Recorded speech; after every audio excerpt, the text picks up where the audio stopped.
What is up, guys? It is Quinn here, back with my last set of Dynasty fantasy football rankings. So over the last 3 days, I've gone through my top 30 quarterbacks, running backs, and wide receivers. Today, I'm going to be going through my top 20 tight ends, not talking about every player, super in depth, maybe focusing in on one or two that I'm either higher or lower on than consensus. But let's just jump right into the rankings. Here at number one, I have Kyle Pitts. This is pretty consensus, really showcased his skill set last year. Really a great season outside of the touchdown numbers. He is going to be a high-end tight end one for a long, long time. So he comes in here at number one. Number two, I have Mark Andrews, a little bit older than Kyle Pitts, but a little bit younger than like that next tier with Kittle, Waller, Kelsey, those guys. So Mark Andrews pretty firmly at number two. Number three, I have George Kittle, probably expecting, 3-4 years of high-end tight end one production out of him. Darren Waller comes in here at number four, kind of in that same range, a little bit older, so he's right behind George Kittle. Number five, I have Travis Kelsey, and right now he is my tight end one in redraft, but he is 32 years old, so maybe you're getting two more high-end tight end 1 years out of him, but I feel like, all the tight ends going behind him, you don't get that guaranteed production. You don't know if they're ever going to hit that ceiling that Travis Kelsey is currently at. So that is why he is here at number five. Number six, we have TJ Hawkinson. And this kind of starts like a tier of young tight ends who haven't really had like an elite season, but maybe you could see them getting there. So Hawkinson at six, Pat Freiermuth here at seven. Really solid rookie year last year. Should have just continued to develop.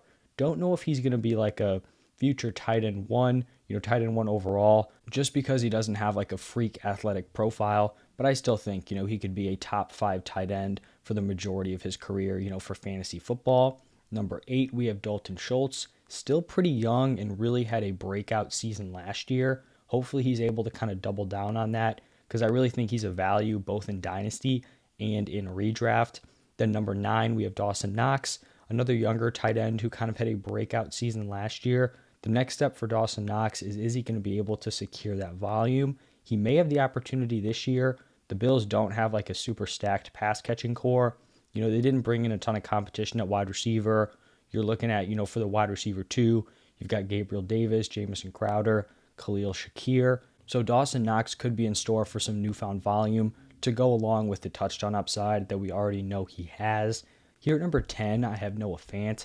And I want to talk about Noah Fant a little more in depth because I actually think he's being undervalued for Dynasty. So on Keep Trade Cut, he is valued as the tight end 14.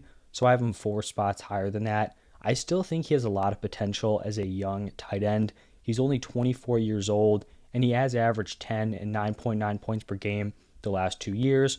So those aren't crazy numbers, but for a 24-year-old tight end to already have two like back-end tight end one seasons, I think that's solid. We know he's a great athlete, so he has that ceiling. These are like his percentiles for his athletic scores. So 98th percentile 40-yard dash, 97th percentile speed score, 97th percentile burst score, 96th percentile agility score, and then 99th percentile catch radius. So just like top tier in every single category. Obviously, this isn't a great situation with the Seahawks. You have more target competition with Metcalf, Tyler Lockett. You don't have a good quarterback situation there, whether it's Geno Smith or Drew Lock. But I mean, this could turn around like next year. If they're terrible this year, they get one of those studs in the 2023 draft. Then, you're looking at Noah Fant as like a top 8 Dynasty tight end. He still has plenty of time to break out. A lot of tight ends, they're not breaking out like when they're 22, 23. That's what's so impressive about Kyle Pitts. So I still believe Noah Fant can do it. He probably just needs a turnaround in his overall situation. Here at tight end 11, I have at Dallas Goddard, and I actually think he is being overvalued at this spot. He is actually being selected as the tight end 8 in Keep Trade Cut. I just think that's a little bit too steep of a price. He finished as a top 9 tight end in points per game the past 2 seasons, but it's not like he's had these finishes with like elite upside. If you're not finishing as like a top 5 tight end, when you're like tight end 8, tight end 9, your production is probably going to be pretty close to like the high to mid-end tight end 2s, just because if you don't have that elite upside, a lot of those guys are really just clumped together in a range. So while it is nice that he's been, potentially a mid-tier tight end 1, we just haven't seen that elite upside. And at 27 years old, he's kind of running out of time to become that high-end guy, whereas you have these other young tight ends, who could do it over the next few years and still have 2, 3, seasons to develop. And it's not like he's in like a super solid situation right now. I'd argue he's actually in a pretty bad situation for a tight end here with the Eagles, because you have, competition with A.J. Brown, Devonta Smith. You have a quarterback who's not a passing guy.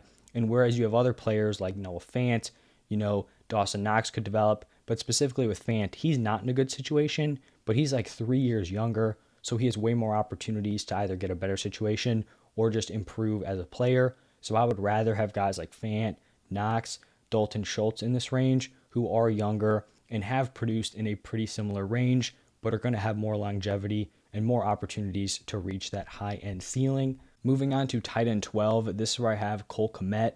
This should be a pretty big year for him, because if he's not able to command targets with the current Bears weapons, I don't know if it's going to happen, but he's a young tight end, solid athlete, got nice draft capital, so I'm excited to see what he can do this year. At 13, I have a rookie tight end, Trey McBride, on the Cardinals.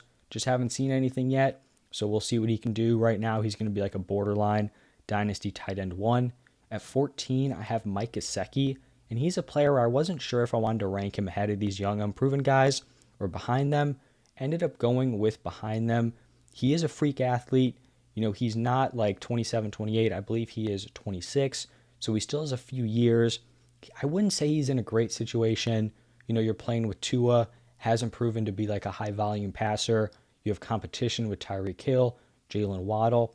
I think it'll be interesting to see how he is used, because he basically has been a wide receiver at the tight end position, which typically is good, but he hasn't really come through with these, super impressive seasons. Has been a little bit disappointing. So he's going to be like a high-end Dynasty tight end 2. At 15, I have Albert O. We really haven't seen a ton out of him so far, but we do know he is a freak athlete, which can lead to that high-end ceiling. At 16, I have Hunter Henry. You're probably going to be getting like 3, 4 more years of like borderline tight end 1 production, which is fine here if that is what you're looking for. 17, Irv Smith, coming off of missing the 2021 season. Also a solid athlete. We'll see if he's able to take over as the tight end 1 for the Vikings and see what kind of production we can get out of him. At 18, I have Zach Ertz. Probably just looking at like 1 or 2 more years of hopefully like top 10 tight end production. He is in his 30s, has shown regression, so this is kind of more of like a win now option. Then at 19, Jelani Woods, absolute freak athlete who is going to have the opportunity to compete to be the tight end 1 on his team. And then at number 20, David Njoku. This could have gone to a few different players here. I don't even love Njoku. We know he's a good athlete, franchise tagged by the Browns. Maybe they're going to use him a little bit differently than they have in years past. He does have less target competition at the tight end position with Austin Hooper no longer there, but I'm not super optimistic for his future. But you do have the athletic profile, and I feel like every year he has like 1 or 2 of these big breakout games where you think there's all this potential, and then it kind of falls apart. But that is going to wrap it up for my top 20 tight ends. Let me know what you guys think about these rankings down below in the comment section. If you enjoyed the video, do me a huge favor, hit that like button and subscribe to the channel. As always, thank you for stopping by, and I'll see you in the next one.